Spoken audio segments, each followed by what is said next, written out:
Hi, my name is Jonathan Roth, and welcome to Risk Hedge Video. I'm joined today by Dr. Pippa Malmgren from San Francisco. Dr. Malmgren, thank you very much for joining me. Absolutely. Now, I wanted to start out, you have an incredible resume to analyze what's happening in the world today. You've been an economic advisor to a president. You're the author of a best-selling book called Signals. You've started a robotics company, H Robotics. You're the co-founder of that. You also run your own consulting group, make sure I get it right, DRPM Group. That's it. You have an expansive resume to analyze what's happening. And the two calls that you made this year, which were Brexit and Trump, you said that both would happen, have happened. So why don't you give me a forecast as to what you see shaping up now, especially after the first just few days of the Trump presidency that have seemed, quite frankly, charitably a little shaky? Yeah, I hear you. So this is the thing. Once you start pulling rabbits out of hats, everybody wants you to keep pulling rabbits out of hats. So my three really big calls for 2017. One is inflation is back. That's very controversial. One is that the European Union is coming under really serious pressure, and the euro and the EU itself may be reconfigured, dramatically changed. This implies some countries may drop out of the Eurozone. It's a big year for Europe. And the third one is that the markets keep going up. They really like Trump and what's happening in the world economy. And I'm fundamentally very optimistic about where markets are going, which is also super controversial because everybody has this feeling they hate Donald Trump and therefore the market should fall apart at some point. So with that, let me address the second part of your question. I have a very different view. Now, I wasn't a fan during the campaign. I didn't like the blustery language, but fundamentally, I absolutely appreciate why the markets love what he has to say. Because money is like water, and it will flow to wherever it faces the least regulation, the lowest tax environment, tax regime. And I think that's what Trump is after and what he's going to introduce. So bottom line, I may not like him, you may not like him, but the markets like him. Now, what is he doing in Washington? Let me give you a very different idea than I've seen anybody else running with. I think he's the Uber of politics. He is disintermediating, displacing, disrupting all the traditional power structures in politics. So, for example, by using Twitter and social media, he's displaced mainstream media. The New York Times editorial board no longer has a monopoly lock on presidential press conferences, for example. The think tank crowd that normally assume that they'll get all the serious jobs in the White House and in government, yeah, he said, I don't need you guys, especially the ones who said they were never Trumpers, and they're astonished that government can proceed without them. The pollsters have been completely displaced because they were totally wrong, and it turned out he didn't need to spend any money on them anyway during the campaign. So they're out of a job. The fundraisers. It looks like he spent on average $5 per popular vote and roughly $180,000 per electoral college vote. That is nothing in the scheme of things. So he has just demonstrated that you do not need to sell your soul to the political fundraisers in order to win the White House. You can win it without them. So everybody in fundraising is also disrupted, displaced, replaced by this new system.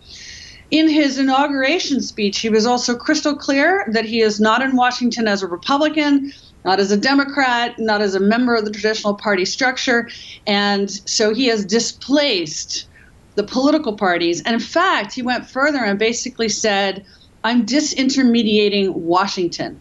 My whole role here is to hand power back to the people, and that means bypassing or diminishing the power of Washington in any way I can do it. So this is obviously radical change. But I have to say, having grown up in politics in Washington, my father served 4 presidents. I've served 2. My first president was Ronald Reagan, who Trump is often compared to. I actually think Washington was overgrown and was ripe for change. And the bottom line is you couldn't resist it anyway. In the same way that technology allowed Uber to come to life and has disrupted taxi driving, it's equally touching the political arena, and there's no going back. So I think that the markets are going to like this over time. and that the end result will not be as dramatically bad as his opponents presume it will be. For example, things like trade deals. These are very much my personal views because I'm now officially an advisor to the British government for the Department of International Trade. They ask my opinion. I'm not sure they always follow it, but my personal view is I'm a free trader.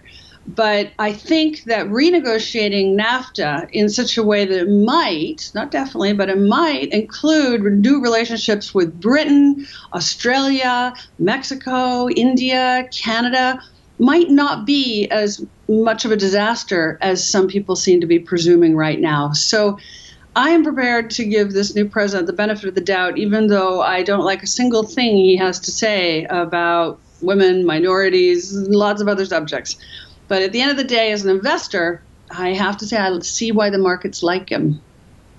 Okay, two final very quick questions for you, and you could answer them quickly or you could take a while. But first, on Trump and moving away from the trade issue, I'm talking about geopolitics and specifically about China. It seems like Trump is challenging China like no one has challenged China in decades.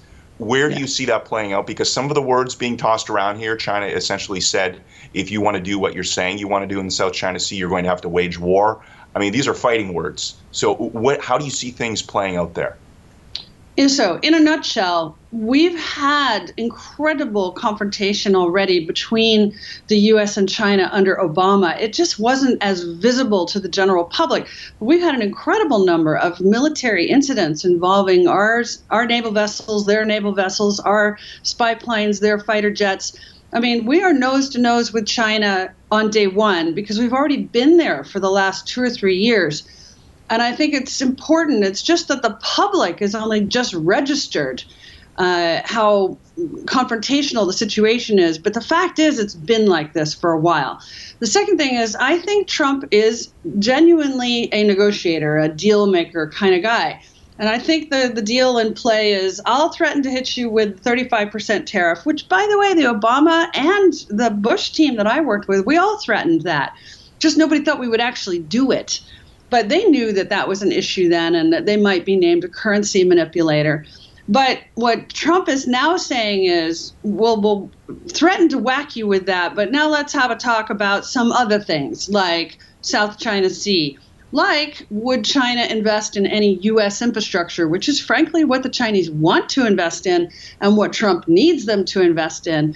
So I imagine that there's a much bigger outcome here than people might be anticipating. I could easily see a situation where we come to an accommodation over the South China Sea and in exchange for some Chinese investment in American airports. I think that could easily happen. Very, very interesting. Okay, final question. I want to circle back to something you mentioned at the beginning about your forecast looking out over the next year, and you mentioned the word inflation. Can you unpack that idea for me? Where do you see inflation going? Totally. So I know everybody says there's no inflation, and yet the chairman of the Federal Reserve says, oh, well, we're at our 2% target, and therefore we should raise the target. The target should be 2.5. And I bet you if we go to 2.5, she'll say, oh, I think we should go to 3. So it's not like we don't have it. We do. It's just at the target, and therefore nobody worries about it too much. But my point is, inflation isn't like a number that arrives all neat in a package one day. It's a force. It's a set of forces, and it touches different people at different times in different ways. So, for example, millennials are paying roughly 3 times the cost of living as a 60-year-old is paying because of what they consume. If you look at the protests that we had in Portland, well, when you look at their cost of living, the price of rent went up 17% in a single year between 2015 and 2016. You can't tell the people in Portland that they don't have any inflation when they're facing a 17% one-year increase. And I think that there are lots of signals that inflation is actually higher than the aggregate official inflation number tells you. And that actually there are good reasons it should be, because we have had every major central bank doing its level best to create inflation. But can we really be surprised that it's started to happen a little bit? Now, you may say, well, if we go from 1% to 2 or 2.5%, who cares? my answer is I care, and you should care, and anybody who invests should care, because that is an unbelievable change to your asset allocation. If you go from 1% to 2.5% inflation, that's a massive shift in what kind of assets you're going to own and what part of the world you're going to put them in. And let's keep in mind, U.S. inflation is probably the lowest in the whole world economy. The inflation rate in emerging markets is now really accelerating. And the faster it gets in the U.S., the more it will be in China, in South Africa, in every emerging market. And they're already facing unbelievable pressures. Wages in China have gone up 5 times in 3 years, and they're on track to rise another 7 to 10% in 2017. The inflation they have is giving them an average price of rent in Beijing that's 1.2 times the average income. Work it out. Nobody can afford to even live in their own apartment anymore. That's how severe it is. So I think inflation is already real. And the biggest danger for investors is that they don't understand there's a gap between the stated inflation versus what's actually happening to the cost of living. And it's in that gap that you're going to make or lose a serious fortune. Wow. Well, great intelligence for our viewers. Pippa, thank you very much for joining me. Thank you.